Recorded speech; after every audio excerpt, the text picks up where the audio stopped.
ఫలితాలన్నీ ఇంకా దాదాపుగా కొలిక్కొస్తా ఉన్నట్టున్నాయి.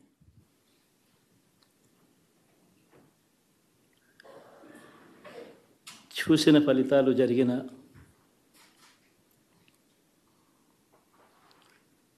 పరిస్థితులు చూస్తే నిజంగా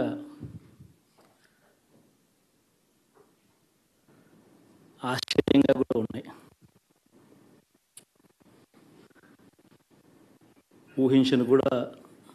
ఊహించలేదు ఇలా జరుగుతుందని, ఇలా వస్తాయని కూడా. బట్ ఎస్,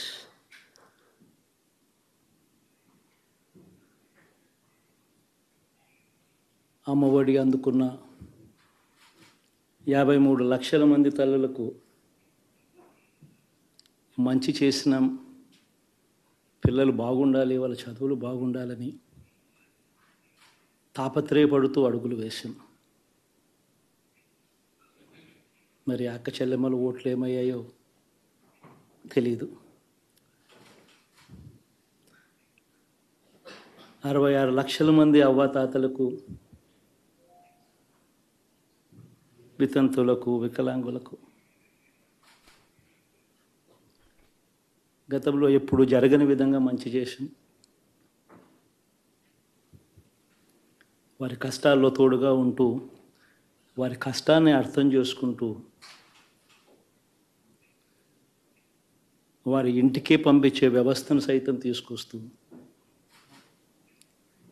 గతంలో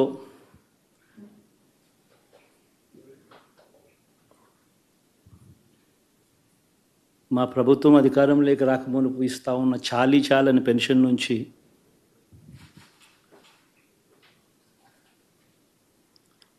ఎంతో మంచి చేస్తూ అడుగులు వేసినా కూడా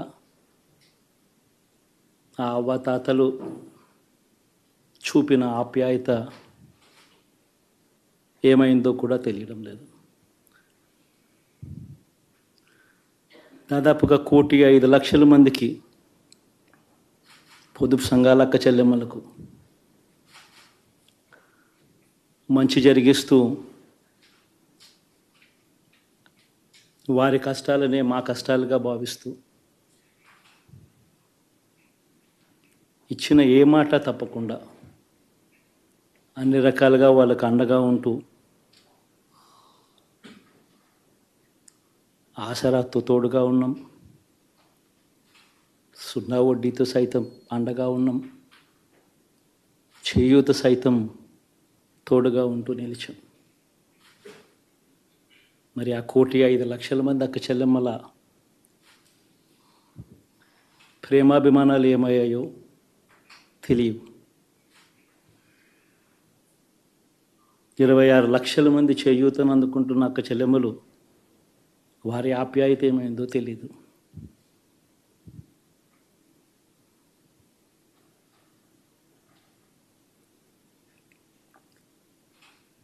పిల్లల చదువుల కోసం ఏ తల్లి ఏ తండ్రి ఇబ్బంది పడకూడదు అని మొట్టమొదటిసారిగా పూర్తి ఫీజులు ఇస్తూ తీసుకొచ్చి అందగా నిలిచాం. చదువుల్లో ఎప్పుడూ చూడని మార్పులు తీసుకొచ్చాం. దాదాపుగా 12 లక్షల మందికి సంవత్సరానికి మంచి జరిగిస్తూ, ఆ పిల్లలు ఆ తల్లుల అభిమానం ఏమైందో కూడా తెలియదు.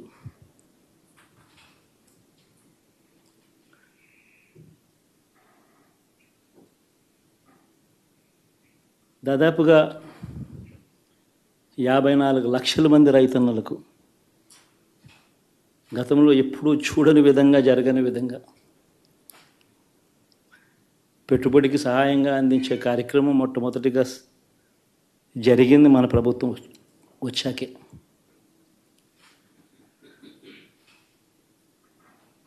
మరి అంతగా రైతన్నలకు తోడుగా ఉంటూ, రైతన్నలకు రైతు భరోసా ఇవ్వడం కానీ, సమయానికే వారికి ఇన్పుట్ సబ్సిడీ ఎప్పుడు జరగని విధంగా సీజన్ ముగిసేలోగానే ఇచ్చే కార్యక్రమం కానీ, ఉచిత ఇన్సూరెన్స్ కానీ,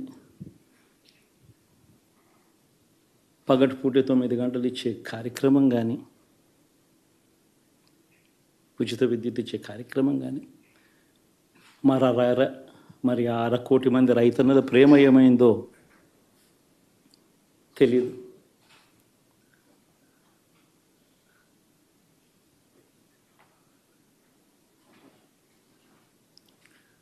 మరి ఇన్ని కోట్ల మందికి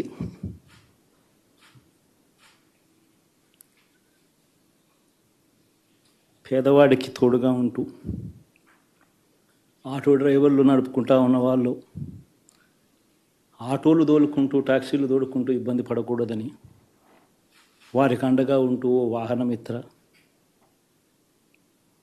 నేతన్నలకు అండగా ఉంటూ ఓ నేతన్న నేస్తం, మత్స్యకారులకు తోడుగా ఉంటూ మత్స్యకార భరోసా, ఫుట్పాత్ మీద చిన్న చిన్న ఇడ్లీ షాపులు పెట్టుకొని నడుపుకుంటూ, చిన్న చిన్న బంకులు పెట్టుకొని నడుపుకుంటూ, చిన్న చిన్న వ్యాపారాలు చేసుకుంటా ఉన్న వీళ్లకు, నా అక్క చెల్లెమ్మలకు, నా అన్నదమ్మలకు మంచి జరగాలని ఆరాటపడుతూ వాళ్ళకు ఒక తోడు,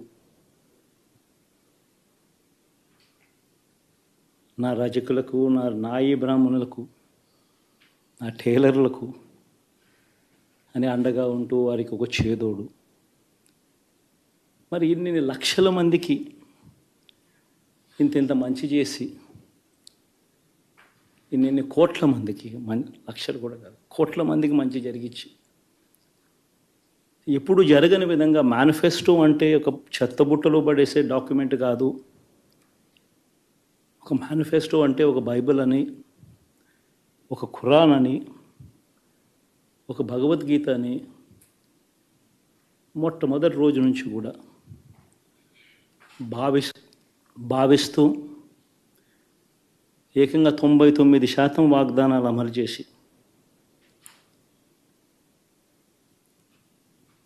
అంతే చిత్తశుద్ధితో ఆ మేనిఫెస్టోను కూడా అక్క చెల్లెమ్మల ఇంట్లోకి తీసుకొని వెళ్ళి చూపించి మీరే టిక్కు పెట్టండి అనే నిబద్ధత గల ప్రభుత్వంగా పనిచేసాం. ఇప్పుడు జరగని విధంగా పిల్లల చదువులు, పేదరికం పోవాలి అని అంటే పిల్లల చదువులకు క్వాలిటీ ఎడ్యుకేషన్ అవసరం అని మొట్టమొదటిసారిగా ఇంగ్లీష్ మీడియంను వ్యతిరేకిస్తున్న వాళ్ళందరూ పెత్తందారులతో యుద్ధం చేసి సైతం పిల్లలకి ఇంగ్లీష్ మీడియం తీసుకొని రావడమే కాకుండా టోఫుల్, ఐబీ లాంటి కళలు కూడా కలం. ఆ పేద పిల్లలకు అండగా నిలబడాలని, తోడుగా ఉండాలని, వారి చరిత్రలు మార్చాలని, ఎప్పుడు చూడని విధంగా గ్రామ స్థాయిలోనే సచివాలయ వ్యవస్థ, వాలంటీర్ల వ్యవస్థ తీసుకొచ్చి ప్రతి ఇంటికి సేవను అందించే కార్యక్రమం చేశాం. వివక్ష లేకుండా, కరప్షన్ లేకుండా దాదాపుగా 2,70,000 కోట్ల రూపాయల పైచిలకు ఇంటి వద్దకి అందించగలిగాం.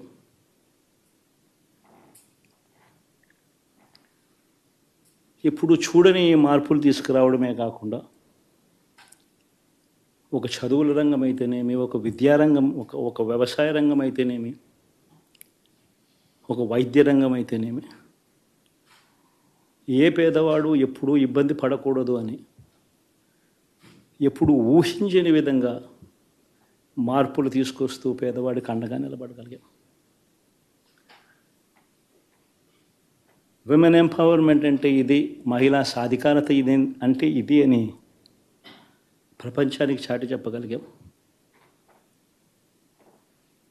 సోషల్ జస్టిస్ అంటే, సామాజిక న్యాయం అంటే ఇది అని ప్రపంచానికి చూపించగలిగాం.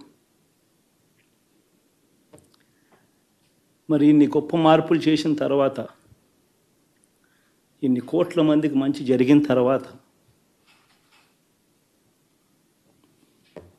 మరి అభిమానం ఏమైందో, ఆ ఆప్యాయత ఏమైందో తెలీదు.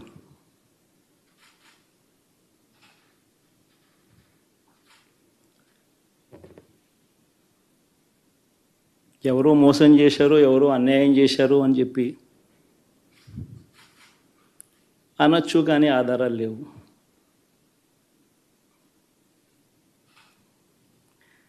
ఏం జరిగిందో దేవుడికి తెలుసు.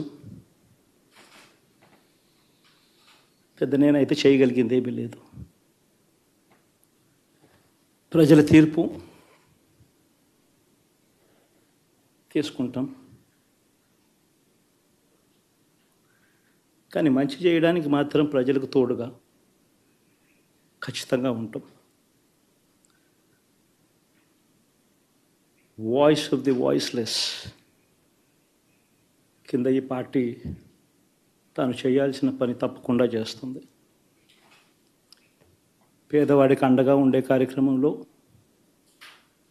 ఎప్పుడూ కూడా పేదవాడికి తోడుగా ఉంటూ గలం విప్పుతుంది, పేదవాడికి అండగా నిలుస్తుంది. పెద్ద పెద్ద వాళ్ళ కూటమి ఇది, ఢిల్లీలో సైతం శాసించే పరిస్థితుల్లో ఉన్న కూటమి ఇది. ఆ కూటమిలో ఉన్న బీజేపీకి, ఆ కూటమిలో ఉన్న చంద్రబాబు గారికి, ఆ కూటమిలో ఉన్న పవన్ కళ్యాణ్ గారికి, అందరికీ కూడా వాళ్ళ గొప్ప విజయానికి అభినందనలు.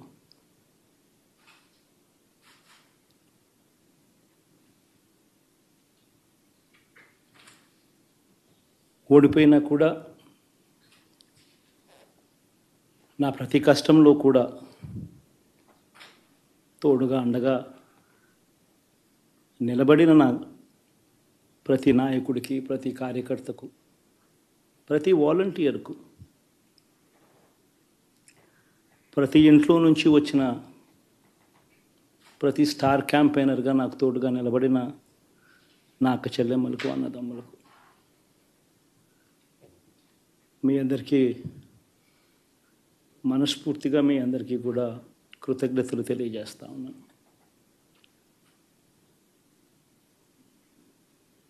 ఏం జరిగిందో తెలియదు, కానీ ఏమి చేసినా, ఎంత చేసినా ఇంకా 40% ఓటు బ్యాంకు మాత్రం తగ్గించలేకపోయారు. ఖచ్చితంగా మళ్ళీ ఇక్కడి నుంచి లేస్తాం.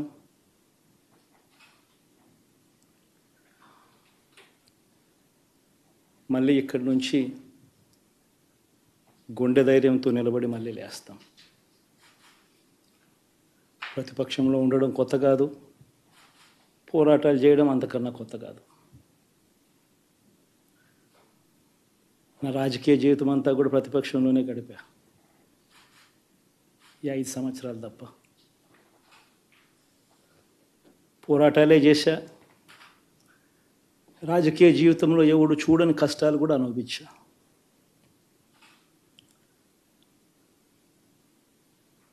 ఇప్పుడు అంతకన్నా కష్టాలు ఏదైనా పెట్టినా కూడా సిద్ధంగా ఉన్నాం, సిద్ధంగా ఎదుర్కొంటాం.